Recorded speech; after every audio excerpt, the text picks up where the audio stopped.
We're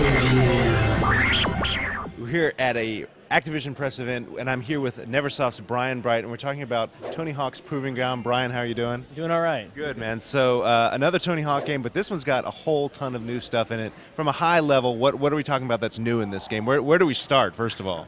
The game's all about choice, so there's 9 different storylines covering all 3 different skater classes: career, hardcore, and rigor, which we've covered.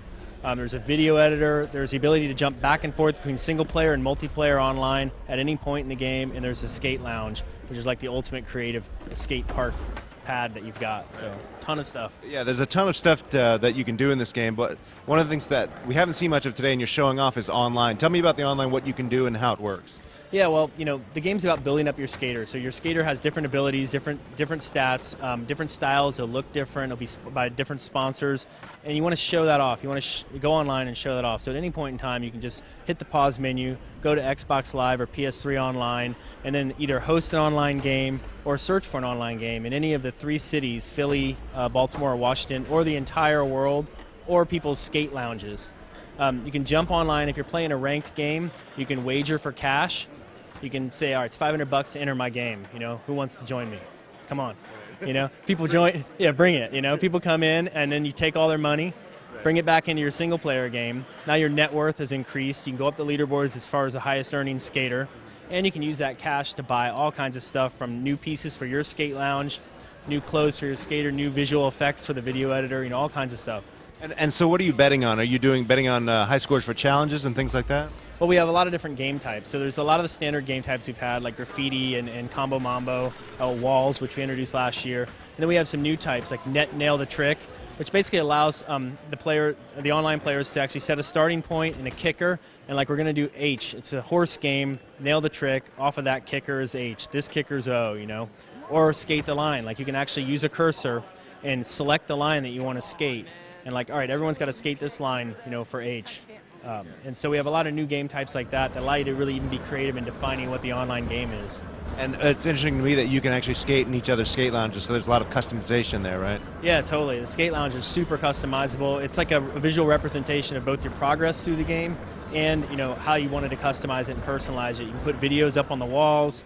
You can put your sponsor logos all over the place. You can even pick a stereo system to play your specific playlist. Like if I like hip hop and you like rock or whatever, I'll pick the most obnoxious hip hop songs I can to play in my skate lounge. So when you join me, you've got to listen to that. And you can even pick the stereo that you plays that. So I might play it on an 8-track. So the DSP effects will make it sound really warbly and crappy. Well, when you come over to mine, I'm going to be playing a lot of 8-track Randy Travis country music, so come on over. It's going to be great. Right on. So speaking of customization, another thing that's really cool about this game is you've got a video editor. Tell me about the video editor, and maybe you could show it off for us and just give us an idea of what you can do with this tool. Sure. Yeah, the video editor is super powerful. We actually are recording bone animation data, and that allows us to split up the footage, to split a clip in the middle and put a new clip in between it, and still use the head and tail. We can do things that I don't think have ever been done before in any video game because of the way we're actually capturing the animation data here.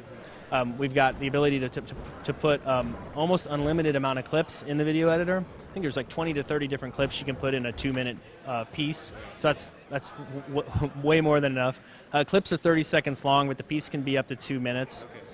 We've got multiple effects. We've probably got over 20 different visual effects you can put on there. You can put up to 3 different effects per clip. We even have movie alpha channel movie overlays that do distress the image, put framing elements, put your sponsor logo on top. Those things are another layer that you can have in here. Cool. So we're actually looking at it on the screen. Can you maybe sort of break down a couple of the different tools that we're using here? Yeah. You can see the red layer, the top layer, is the actual video clips that are put into the timeline. You can split those up. You can trim the clips. You can move them around. You can slow each clip down. You can speed it up.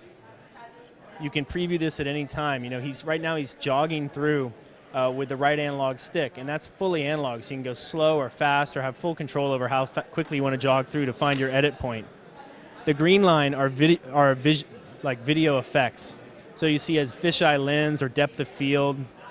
He can control the strength of the effect. You'll see there it's 100% or 75%. You can have it fade in or fade out as the clip ends, or you can just have it hard cut to the next effect. You can also actually combine effects as well. So you see here he's got fisheye and noise combined over the duration of the first 2 video clips. And then he's got his sponsor logo there on the blue line. That's actually video overlays. There's a whole bunch of those, anything from film grain to video treatment to, you'll see here he's got Altamont's logo on there with fisheye and noise. And then once you get your piece kind of roughly assembled, you can then start tweaking it to music. And you can pick your music track. From most all the tracks in the game are available in the video editor. You can actually select your track, which one you want to edit to. He's got Jurassic 5 here. He can pick the start time. If the beginning of the track isn't very good to edit to, you can start at whatever point you want in the song. And then we've actually got some technology that we've developed for Guitar Hero 3 where we went through every song and beat mapped each particular song. So we've indicated like those really hard beats that you would edit to if you're a video editor. Where you would cut, in other words. Exactly, where you'd either cut or where you'd want the tricks to land. So you ever see a skate video, a lot of times they're landing, they're hitting the rail, doing the board slide right on the beat.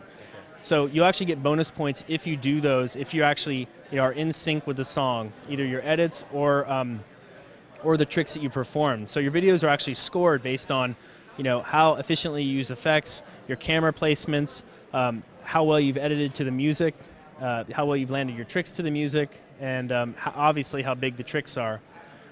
This is the camera stuff that I was just mentioning, though. Dennis actually has full control over the camera here. You can pick from preset camera angles, which is cool, but what really opens up the creativity is to allow the player to go in and actually record the camera movements real time as you play back the clip. So he's actually controlling that. You can control the zoom, the field of view, pan, and fly around the camera in real time, and then that gets embedded in the clip and gets played back in your edit. He can also slow that down, set tripods up that track the skater. It's really powerful. Yeah, really powerful and really a flexible tool. How do you go about sharing these with your friends once they're done? When you're done with your video, you submit it to your sponsor. So Volcom's the sponsor for the video editors. You'll submit it to Volcom. If you've gotten a good enough score, if your video is good enough, you can then post it up to the leaderboards. So then at any point in time in the game, you can just go cruise the leaderboards, look for, each city has its own video challenge. So of the 3 cities in the game, each one, plus the skate lounge. So you can also record videos in your skate lounge, customize the way you've done it. And then you can go on the leaderboards and say, oh, I want to look at the top skate lounge videos, download those, save them onto your hard drive to play them back as much as you want, and be able to check out other people's or get yours posted and spread them that way. So a lot of stuff going on with Tony Hawk's Proving Ground, a lot of cool tools, a lot of things to do in the game. Brian, when is the game coming out? The game will be out this October. Awesome. We look forward to it. That's your look at Tony Hawk's Proving Ground. Thanks, guys.